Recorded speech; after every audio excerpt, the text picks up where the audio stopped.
안녕하세요, 여러분. 임신 8개월. 설 명절을 맞아 고향에 내려가려는데 남편이 제게 20시간이나 걸리는 입석 기차표를 끊어줬습니다. 그러고는 자기는 제가 산 마이바흐를 몰고 시부모님을 태운 채 유유히 떠나버렸죠. 저는 말없이 고개를 돌려 일을 저질렀습니다. 그리고 설날 당일 시댁 식구들은 길바닥에 나앉아 멍하니 서 있어야만 했습니다. 제 이름은 김지수, 올해 28입니다. 뱃속에는 8개월 된 아기가 자라고 있죠. 설날이 사흘 앞으로 다가왔고 남편 박민호와 시부모님과 함께 시골 고향집에 내려가 명절을 보낼 생각에 마음이 들떠 있었습니다. 제 배는 장난이 아닙니다. 8개월이나 되니 마치 10kg짜리 수박을 안고 있는 것 같아서 두 걸음만 걸어도 숨이 차고 허리는 끊어질 듯 아팠습니다. 밤에 잘 때 몸을 뒤척이는 것조차 힘겨워 끙끙대야 했죠. 하지만 시골집에 가서 시어머니가 해주시는 김치 만두를 먹고 동네 여동생들과 수다도 떨고 아기가 태어나면 그 마당에서 햇볕을 쬐 생각을 하니 온몸에 힘이 솟는 듯 했습니다. 저는 남편 박민호와 결혼한 지 3년 차 연애 결혼이었습니다. 그는 입담 좋고 다정다감한 사람이었죠. 비록 집안 형편은 평범했지만 저는 두 사람이 마음만 맞으면 어떻게든 잘 살 수 있다고 믿었습니다. 저는 작은 디자인 스튜디오를 운영하고 있는데 몇 년간 사업이 잘 되어 꽤 돈을 모았습니다. 작년에는 이를 악물고 일시불로 마이바흐를 샀습니다. 출고가만 거의 3억 원에 달하는 차였죠. 나중에 아기가 태어나면 가족끼리 안전하고 편안하게 다니고 싶어서였습니다. 그때 박민호는 입이 귀에 걸려서는 차 핸들을 어루만지며 말했었죠. 여보, 당신 정말 대단해. 이제부터 내가 당신 전용 기사야. 그 말을 듣는데 어찌나 달콤하던지 결혼 참 잘했다 싶었습니다. 설 명절 보름 전 저는 남편에게 말했습니다. 여보, 표 예매해야지. 나 배가 점점 불러와서 오래 앉아있기 힘들어. KTX 특실이나 비행기로 하자. 편하고 빠르잖아. 소파에 누워 휴대폰만 보던 민호는 고개도 들지 않고 대답했습니다. 알아. 안다니까. 내가 다 보고 있어. 근데 설 대목이잖아. 표 구하기가 하늘의 별 따기야. KTX는 진작 매진됐고 비행기 표는 가격이 미쳤어. 한 장에 수십만 원씩 하는데 우리 부모님은 그런 돈 쓰는 거 싫어하셔. 생각해보니 설 귀성길 표 구하기 힘든 건 매년 겪는 일이니 그렇다 치고 저는 그에게 신신당부했습니다. 그럼 최대한 편한 걸로 알아봐줘. 갈아타더라도 덜 힘든 걸로. 내 몸 상태가 도저히 무리할 수 없는 거 알잖아. 민호는 가슴을 탕탕 치며 장담했습니다. 걱정 마, 여보. 내가 확실하게 준비할게. 절대 당신 고생 안 시켜. 그 후 보름 동안 저는 스튜디오 업무를 마무리하느라 또 시골에 가져갈 짐을 챙기느라 정신이 없었습니다. 아기 베넷저고리, 이불, 제 인부복과 내복, 그리고 시부모님께 드릴 롱패딩과 영양제까지 커다란 캐리어 2개가 꽉 찼습니다. 시부모님이 평생 검소하게 사시느라 낡은 패딩만 입으시는 게 마음에 걸려 가볍고 따뜻한 최고급 거위털 패딩으로 골라 200만 원 가까이 썼습니다. 차 타고 가시며 피곤하실까 봐 안마기도 하나씩 샀고요. 출발 전날 밤 민호가 제게 기차표를 건넸습니다. 받아보니 가슴이 철렁했습니다. 무궁화호 입석 포함 일반석. 그것도 우리 집에서 시골까지 꼬박 20시간이 걸리는 표였습니다. 표를 든 손이 부들부들 떨렸습니다. 저는 민호를 쳐다보며 물었습니다. 여보, 이게 뭐야? 무궁화호에다 입석 섞인 표라니. 나 지금 임신 8개월인데 어떻게 20시간을 가? 민호는 난처한 표정으로 머리를 긁적이며 말했습니다. 여보, 진짜 어쩔 수가 없었어.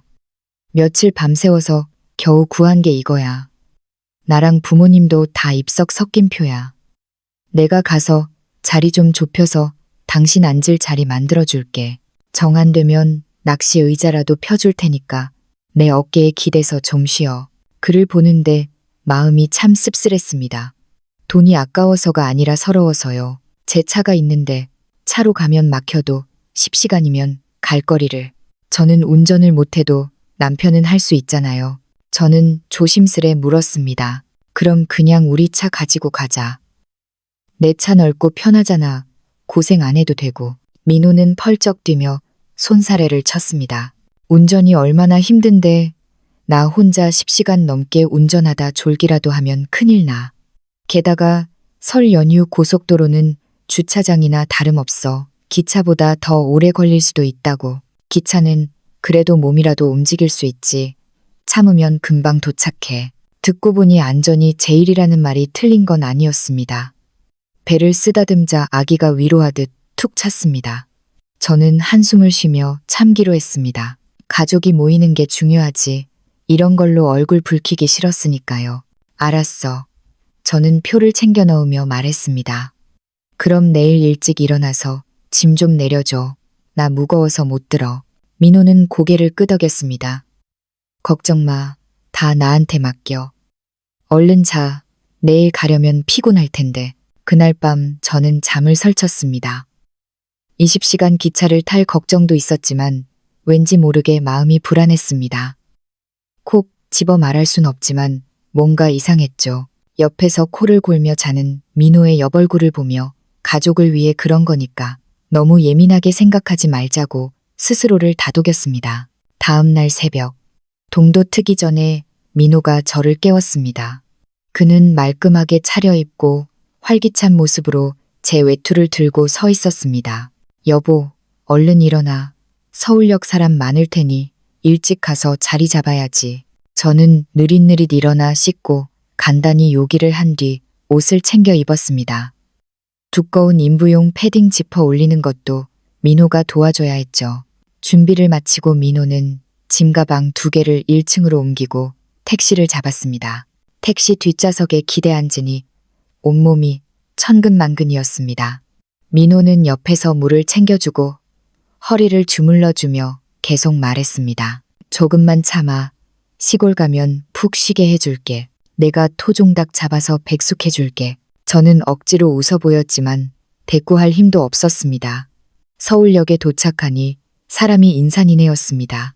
컵라면 냄새, 사람들의 땀 냄새, 시끄러운 소음까지 입덧 기운이 남아있는 데다 사람이 많으니 머리가 어지럽고 속이 울렁거렸습니다. 민호는 저를 부축해 조심조심 인파를 헤치고 나갔습니다. 잠시만요. 지나갈게요. 제 아내가 임신 중이라서요. 죄송합니다. 겨우 대합실 구석에 자리를 잡고 앉아 한숨 돌렸습니다. 민호는 짐을 제 옆에 두며 말했습니다. 여보, 여기서 기다리고 있어. 부모님 어디쯤 오셨는지 전화 좀 해보고 올게. 저는 고개를 끄덕이고 그가 전화기를 들고 멀어지는 것을 보았습니다. 그때 제 스튜디오 직원인 혜진이에게서 업무 마무리에 관한 전화가 왔습니다. 몇 마디 통화를 하고 끊은 뒤 고개를 들어 민호를 찾는데 대합실 입구 쪽에서 누군가와 통화하며 웃고 있는 그가 보였습니다. 왠지 모르게 말투가 가벼워 보였습니다. 불안감이 다시 스멀스멀 올라왔습니다. 잠시 후 민호가 돌아와 따뜻한 두유 3잔을 들고 와 제게 한 잔 건넸습니다. 여보, 이거 마시고 몸 좀 녹여. 부모님 벌써 역 입구에 도착하셨대. 내가 모시고 올 테니 짐 잘 보고 꼼짝 말고 있어. 같이 갈까? 일어나려는데 민호가 제 어깨를 눌러 앉혔습니다. 아냐. 당신 임신했잖아. 사람 많아서 부대 끼면 안 돼. 금방 다녀올게. 딱 10분이면 돼. 민호는 급히 자리를 떴습니다. 저는 혼자 앉아 두유를 마시는데 마음이 점점 더 불안해졌습니다. 시끌벅적한 대합실, 제 옆에 쌓인 짐, 그리고 뱃속의 아기를 느끼니 갑자기 외로움이 밀려왔습니다. 민호에게 어디쯤인지 문자라도 보낼까 하고 핸드폰을 꺼내다가 무심코 대합실 밖 주차장을 보게 되었습니다. 거기에는 낯익은 차 한 대가 서 있었습니다. 검은색 마이바흐. 아침 햇살을 받아 보닛 위에 엠블럼이 반짝거렸습니다. 무엇보다 트렁크 쪽에 제가 작년에 직접 골라 붙여둔 스티커, 평안과 기쁨, 만사형통이라고 적힌 분홍색 글씨가 눈에 확 들어왔습니다. 제 차였습니다. 심장이 덜컥 내려앉았습니다. 벌떡 일어나려다 비틀거려 의자를 잡고 창밖을 뚫어지라 쳐다봤습니다. 운전석 문이 열리고 내린 사람은 바로 박민호였습니다. 그는 제가 사준 새 패딩을 입고 짐 가방을 들고 조수석 쪽으로 가문을 열더니 시어머니를 부축해 태웠습니다. 그러고는 뒷좌석 문을 열어 시아버지를 태우고 짐 가방을 툭 던져 넣더군요. 민호는 문을 닫고 다시 운전석에 올라 시동을 걸었습니다. 차창이 조금 내려가더니 시어머니가 웃으며 민호에게 뭐라 말하는 모습이 보였습니다. 민호도 고개를 끄덕이며 환하게 웃고 있었죠. 20시간 입석 기차를 타야 하는 사람의 찌질함이라곤 찾아볼 수 없는 표정이었습니다. 머릿속이 하얘지며 윙하는 소리만 들렸습니다. 표를 못 구한 것도 운전이 힘들어서 안 간 것도 아니었습니다. 애초에 저를 데려갈 생각이 없었던 겁니다. 저에게는 20시간 걸리는 완행열차 표를 끊어주고 만삭의 아내를 사람들 틈바구니에 팽개쳐둔 채 자기는 제 차를 몰고 부모님과 편안하게 고향으로 가려 했던 겁니다. 손에 들고 있던 두유가 바닥으로 툭 떨어져 튀었습니다. 주변 사람들이 쳐다봤지만 신경 쓸 겨를이 없었습니다. 주차장을 빠져나가는 그 마이바흐를 죽일 듯이 노려보았습니다. 민호는 서울역 쪽은 쳐다보지도 않았습니다. 자기 아이를 가진 아내가 쭈그려 앉아 기다리고 있다는 사실 따위는 까맣게 잊은 듯 했습니다. 발끝에서부터 한기가 정수리까지 치솟았습니다. 추워서가 아니라 분노 때문이었습니다. 전날 밤 가슴을 치며 절대 고생 안 시킨다던 말, 나랑 부모님도 입석이다라던 말, 제 허리를 주물러 주던 그 모습까지 전부 다 거짓, 전부 다 연기였습니다. 그의 마음속에 저는 없었습니다. 제 뱃속에 아이도 없었습니다. 그저 저는 그에게 차 사주고 돈 대주는 호구일 뿐이었던 겁니다. 대합실은 여전히 시끄러웠지만 제 귀에는 쿵쿵거리는 심장 소리와 피가 거꾸로 솟는 소리만 들렸습니다. 부부의 정이라 믿었던 것, 가족의 화목이라 믿었던 것이 저 혼자만의 착각이자 우스운 꼴이었다는 걸 깨달았습니다. 옆에서 누가 수군거렸습니다. 저 새댁 왜 저래? 어디 아픈가? 배도 많이 불렀는데 보호자도 없나 봐. 저는 깊게 숨을 들이마시고 바닥에 떨어진 두유컵을 주워 쓰레기통에 버렸습니다. 천천히 의자를 잡고 다시 앉았습니다. 울지도 소리 지르지도 차를 쫓아 뛰쳐나가지도 않았습니다. 울고불고 해봤자 해결될 일은 없다는 걸 알았으니까요. 지금 저는 8개월 임산부입니다. 흥분해서도 몸을 혹사해서도 안 됩니다. 저 자신과 아기를 위해 냉정해져야 했습니다. 박민호, 내가 이렇게까지 나온다면 나도 독해질 수밖에 없어. 저는 핸드폰을 꺼냈습니다. 분노로 손가락이 떨렸지만 동작은 단호했습니다. 먼저 그 기차표를 사진 찍었습니다. 그리고 연락처에서 아파트 관리실 번호를 찾았습니다. 제 차는 아파트 주차장에 등록할 때 스마트 키 기능을 연동해둬서 제가 요청하면 원격으로 차량 제어가 가능했습니다. 전화가 연결되자 최대한 침착한 목소리로 말했습니다. 여보세요. XX 아파트 관리실이죠. 저 103동 1802호 입주민 김지수인데요. 제 차 좀 원격으로 잠가주세요. 차 번호는 XXXX고요. 그리고 제 남편 박민호 씨의 차량 사용 권한도 취소해주세요. 지금부터 저 외에 누구도 제 차 시동 못 걸게 해주세요. 전화를 끊고 바로 은행 앱을 켰습니다. 박민호와 함께 쓰던 부부 공동 계좌의 돈을 몽땅 제 개인 계좌로 이체했습니다. 원래는 아기 산후조리원 비용과 육아용품 살 돈이었지만 그가 인간이기를 포기했으니 저도 의리를 지킬 필요가 없었습니다. 모든 일을 마치고 텅 빈 눈으로 대합실의 군중을 바라보았습니다. 손에 쥐어진 꼬깃꼬깃한 기차표가 뼈저리게 비꼬는 듯 했습니다. 20시간 기차, 웃기지 마라. 저는 제 옆에 있던 작은 핸드백만 챙겼습니다. 지갑, 핸드폰, 신분증만 든 채로요. 저 2개의 큰 캐리어. 알게 뭡니까? 대부분 시부모님 드릴 선물인데 저라는 사람을 소중히 여기지 않는 사람들에게 그런 걸 줄 필요는 없었습니다. 배를 감싸 쥐고 천천히 대합실을 걸어 나왔습니다. 밖은 햇살이 눈부시게 쏟아지고 있었습니다. 택시를 잡아 주소를 댔습니다. 반년 전에 몰래 사둔 작은 오피스텔이었습니다. 인테리어만 해놓고 비워둔 곳인데 원래는 야근할 때 쉬려고 마련했던 곳이 이렇게 쓰일 줄은 몰랐네요. 택시에 앉아 배를 쓰다듬으며 속삭였습니다. 아가, 무서워하지 마. 엄마가 있어. 앞으론 엄마가 너만 사랑해줄게. 우릴 소중히 여기지 않는 사람들은 미련 갖지 말자. 아기가 알아들었는지 톡하고 찼습니다. 핸드폰을 꺼내 박민호의 전화와 카카오톡을 차단했습니다. 그리고 SNS에 아까 찍은 기차표 사진을 올렸습니다. 멘트는 딱 6글자. 이제 각자 잘 살자. 전송 버튼을 누르는 순간 슬픔이나 아쉬움보다는 해방감이 밀려왔습니다. 박민호 부모님 모시고 편하게 가고 싶었어. 어디 내 차도 없고 내 돈도 없이 그 설날을 편안하게 보낼 수 있나 두고 보자. 진짜 쇼는 이제부터니까. 택시가 강변북로를 시원하게 달렸습니다. 창밖 풍경이 빠르게 뒤로 밀려났습니다. 푹신한 시트에 기대 앉아 있으니 화가 가라앉고 차분해졌습니다. 박민호 같은 인간 때문에 내 몸 상하게 할 필요 없다는 생각이 들었습니다. 기사님이 백미러로 저를 보시더니 히터를 조절해주며 말을 거셨습니다. 손님, 배가 많이 부르셨네요. 곧 나오겠어요. 근데 설 명절에 혼자 어디 가세요?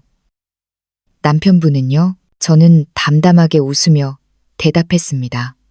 일이 있어서 먼저 갔어요. 저는 친정에 좀 가 있으려고요. 기사님은 아, 그러시구나. 하고는 더 묻지 않으셨습니다. 40분 후 택시는 한적하고 깨끗한 오피스텔 단지 앞에 도착했습니다. 스튜디오와 가깝고 보안이 철저해 마음에 들었던 곳입니다. 지금은 저만의 피난처가 되었죠. 택시비 결제를 하고 내리려는데 기사님이 가방을 들어주려 하셨습니다. 아니에요, 기사님. 가방 가벼워요. 감사합니다. 새해 복 많이 받으세요. 천천히 단지 안으로 들어서자 보안요원 강 반장님이 저를 알아보고 인사했습니다. 김 선생님 오셨어요. 아이고, 배가 많이 불렀네. 조심하세요. 네, 반장님. 천천히 가고 있어요. 엘리베이터 카드를 찍고 집에 들어왔습니다.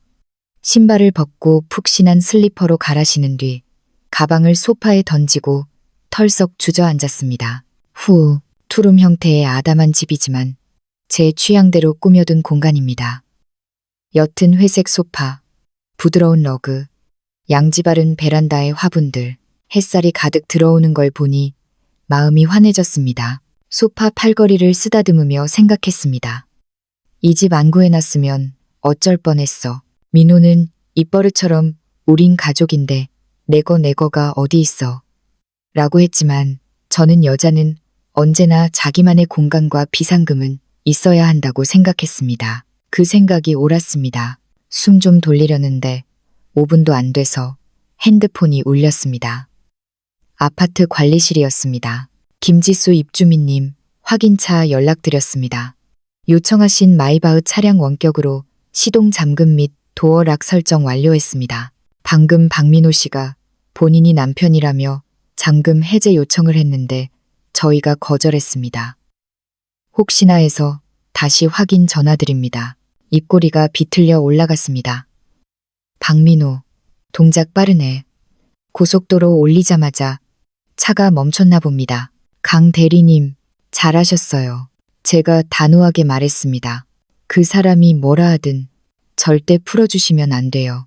제 명의로 된 차고 그 사람 권한 없습니다. 계속 전화 오면 그냥 끊으세요. 네, 알겠습니다. 걱정 마세요. 전화를 끊고 관리실 직원들 간식비 하시라고 사례금을 조금 이체했습니다. 그리고 핸드폰을 보니 진동이 미친 듯이 울리고 있었습니다. 전부 박민호였습니다. 보지도 않고 차단 목록에 추가했습니다. 그러자 카톡이 폭발했습니다. 부계정으로 친구 추가를 해서 메시지를 보냈더군요. 김지수 너 미쳤어? 당장 차 풀어. 우리 부모님 타고 계시잖아. 날씨가 영하인데 얼어 죽일 셈이야? 여보, 화난 거 알아. 내가 잘못했어. 일단 차 풀고 집에 가서 얘기해. 제발, 너 진짜 정신병 있냐? 이런 걸로 가족끼리 명절 망칠 거야? 부계정 프로필을 보며 헛웃음이 나왔습니다. 만삭 임산부를 20시간 기차에 태워 보내놓고 자기는 호의호식하려던 게 별거 아닌 일이라니. 부계정도 차단하고 시부모님 번호까지 싹 다 차단했습니다. 끊을 거면 확실히 끊어야죠. 배가 고파졌습니다. 냉장고를 여니 쟁여둔 식재료들이 보였습니다.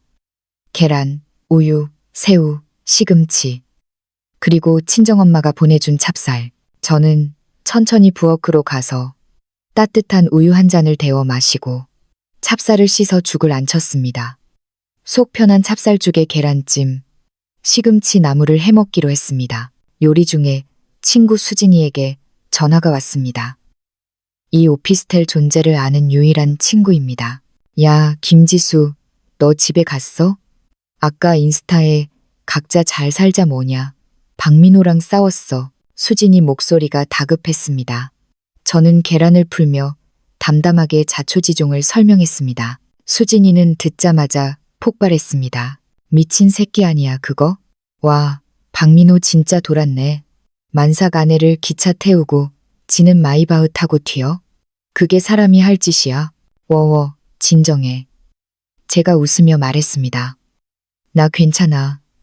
여기 오피스텔 와서 차 잠그고 돈 다 빼고 차단했어. 깔끔해. 너 웃음이 나오냐? 수진이는 기가 막혀 했습니다. 거기서 바로 엎어버리지 그랬어. 엎어봤자 뭐해. 내 몸만 상하지. 지금 흥분하면 아기한테 안 좋아. 그냥 걔가 날 그 정도 취급한다는 거 확인했으니까. 내 살 길 찾는 게 빠르지. 너 진짜 냉정하다. 하긴 잘했어. 근데 너 혼자 괜찮겠어? 내가 갈까? 아냐, 너네 부모님 뵙고 와야지. 나 여기 다 있어. 보안도 좋고 무슨 일 있으면 전화할게. 알았어. 박민호가 찾아오거나 하면 바로 말해. 내가 가서 아주 죽여놓을 테니까. 전화를 끊고 완성된 죽을 먹었습니다. 고소하고 따뜻했습니다. 예전엔 명절 때마다 제가 음식하느라 허리 한 번 못 폈는데 혼자 먹으니 이렇게 편할 수가 없네요. 설거지를 하고 거실을 천천히 걸으며 소화를 시켰습니다. 아기도 편안한지 얌전했습니다. 이제 다음 계획을 짰습니다.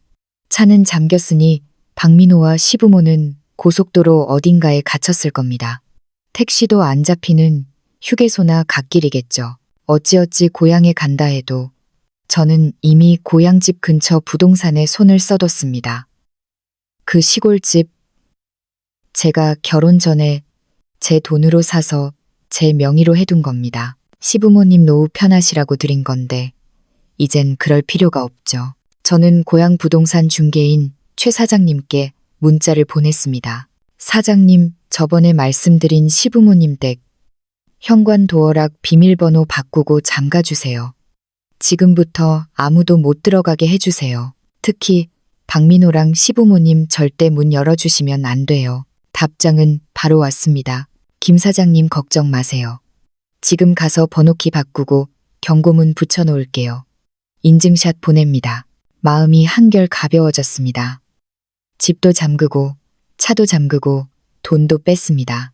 그때 낯선 번호로 문자가 왔습니다. 박민호겠죠. 김지수 너 진짜 너무하다. 우리 부모님 얼어 죽게 생겼어. 휴게소에 택시도 없어. 당장 차 안 풀면 가만 안 둔다. 읽고 바로 삭제했습니다. 가만 안 둬. 웃기고 있네. 저는 베란다 창가에 기대어 햇살을 받으며 생각했습니다. 결혼은 서로 배려하는 거라 믿었지만 일방적인 희생은 배려가 아니었습니다. 여자는 자기 능력과 재산이 있어야 합니다. 그래야 하늘이 무너져도 솟아날 구멍이 있는 법이죠. 아가, 엄마가 예전엔 좀 바보 같았어. 앞으로는 안 그래. 널 세상에서 제일 행복하게 해줄게. 저는 TV 예능 프로그램을 틀어놓고 아기 양말을 정리했습니다. 박민호 일행은 지금쯤 덜덜 떨며 발을 동동 구르고 있겠죠. 쌤통입니다. 아직 설날은 시작도 안 했습니다. 이건 예고편일 뿐이죠. 오후가 되자 평온했습니다. 과일차를 끓여 마시며 육아 유튜브를 봤습니다. 내일은 마트에 가서 장을 좀 봐야겠다고 생각했습니다. 핸드폰이 또 징징대기 시작했습니다. 낯선 번호로 전화가 계속 오더니 안 받으니 문자가 쏟아졌습니다.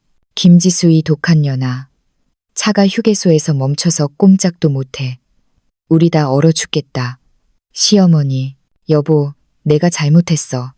제발 차 좀 풀어줘. 집에 가게 해줘. 나중에 다 내가 빌게.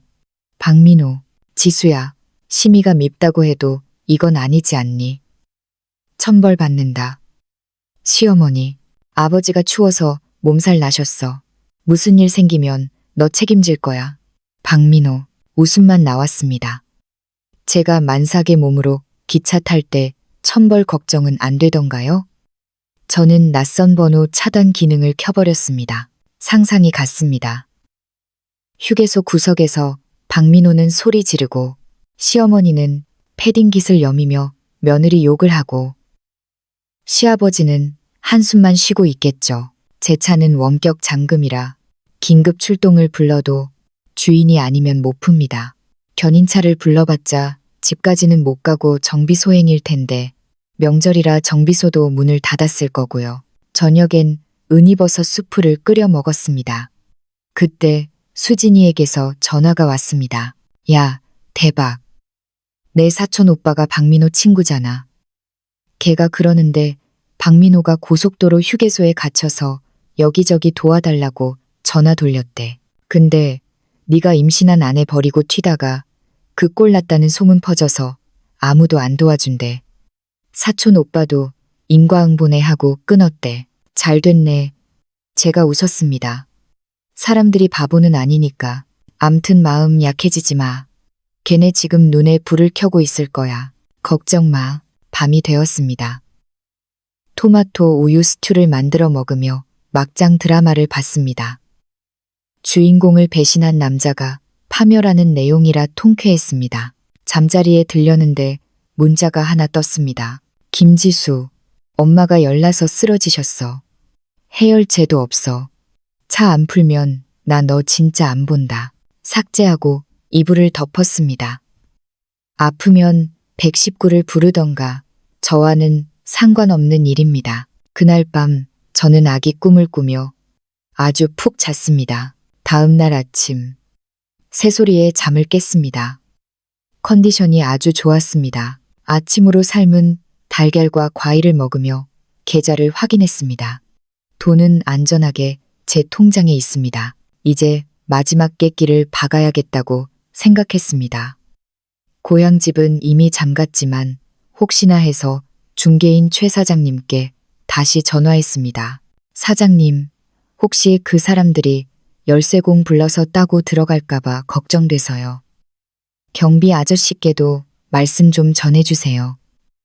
얼씬도 못하게. 아이고, 김 사장님. 제가 벌써 조치했죠. 마을 입구 경비 초소에 박민호랑 그 부모 얼굴 알려주고 절대 통과시키지 말라고 했습니다. 경찰 부른다고 으름장 났으니 걱정 마세요. 감사합니다, 사장님. 그리고 박민호와 관련된 모든 금융 연결 고리를 끊었습니다. 가족 카드를 정지시키고 스튜디오 관련해서 그가 관여했던 프로젝트 거래처에도 전화를 돌렸습니다. 김 대표님, 안녕하세요. 김지수입니다. 박민호 씨가 담당하던 거는 이제 제가 직접 진행합니다. 그 사람 권한 없으니 착오 없으시길 바래요. 다행히 거래처에서도 별말 없이 동의해 주었습니다. 점심으로 짜장면을 만들어 먹는데 모르는 지역 번호로 전화가 왔습니다.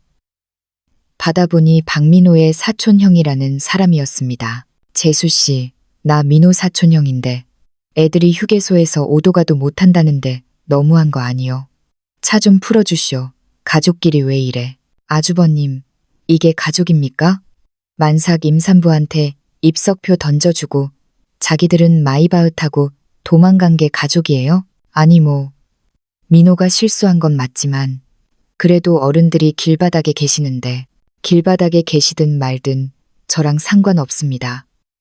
다시는 전화하지 마세요. 전화를 끊고 그 번호도 차단했습니다. 오후엔 마트에 가서 장을 봤습니다. 붉은 등을 사고 견과류, 과일, 만두, 떡국떡을 샀습니다. 혼자 보내는 설이지만 풍성하게 보내고 싶었습니다. 집에 돌아와 쉬고 있는데 수진이가 또 전화를 했습니다. 야, 걔네 드디어 고향 마을 입구까지는 왔대. 택시 바가지 쓰고 50만 원 내고 왔다는구만. 그래, 근데 경비 아저씨한테 막혀서 못 들어갔대. 시어머니가 땅바닥에 주저앉아 울고불고 난리쳤는데 씨알도 안 먹혔다더라. 친척들도 다 전화 안 받고 받아도 방 없다고 끊어버렸대. 상상이 갔습니다.